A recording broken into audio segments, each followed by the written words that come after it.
A new spiritual awakening is stirring among an unlikely group of people. Manhattan's cultural elites. They're responding in a surprising way to the preaching of Tim Keller, pastor of Redeemer Presbyterian Church. Lee Webb traveled to New York to find out why some are calling Keller's ministry, quote, phenomenal.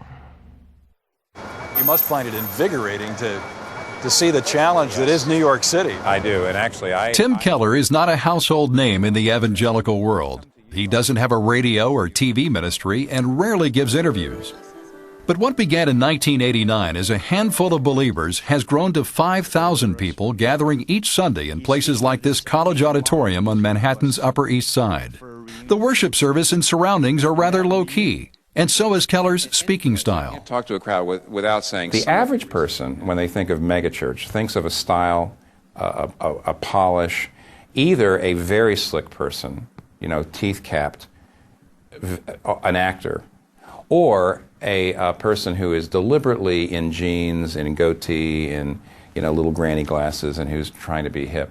And they don't get either of those things with me. What they do get are insights on things like the suffering of Job. God allows Satan to bring just so much suffering into Job's life that it absolutely accomplishes the opposite of what Satan wanted. They're getting the solid gospel message, but put in the language of sort of sophisticated Manhattanites, who read the New York Times book review before they come to church. Author and New York native Eric Metaxas is one of Keller's longtime friends and is delighted by his latest book. The Reason for God, Belief in an Age of Skepticism, reflects Keller's ability to address the doubts people have about God. Keller claims that people who reject Christianity do so because of 7 basic objections. And you don't have to travel far in this city to discover he's right. We shared with him what people told us. There is absolutely not one true religion. Absolutely not. Nobody's got all the answers. I'm an atheist. Really? Why? Tell me why. What would be the number one stumbling block to believing in God for you? It doesn't exist. I'm practical and common sense. So you wouldn't take the Bible literally, in other words, is that right? To me, I would take it about as literally as I take Newsweek, Time, whatever. Everybody has their view. Do you believe that God exists? No. No. Why not? Too many things happen in my life. Too many bad things? Yes. Well, how do you break through that?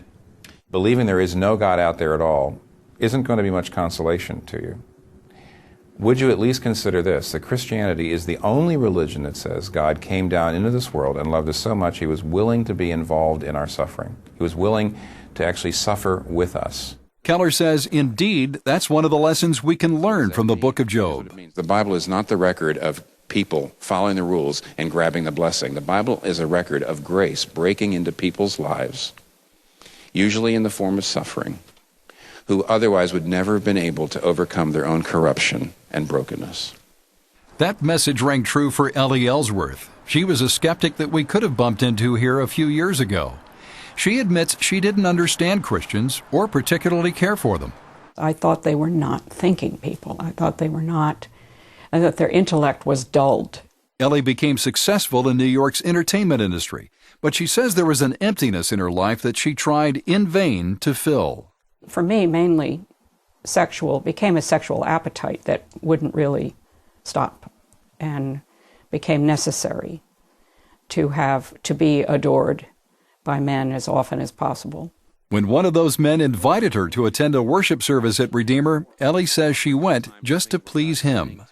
But there was this man up on the stage preaching, and I began to hear what he was saying. I came to understand that what I was fighting and what was bothering me was sin, was that when you gave it a name, moves me to this day. When I knew at last that that's what it was, then the idea that he had done that work on the cross meant something to me. And Ellie says understanding and embracing the gospel changed her life. The need for men evaporated out of my life. It just went away. One way to put the gospel in a nutshell is this.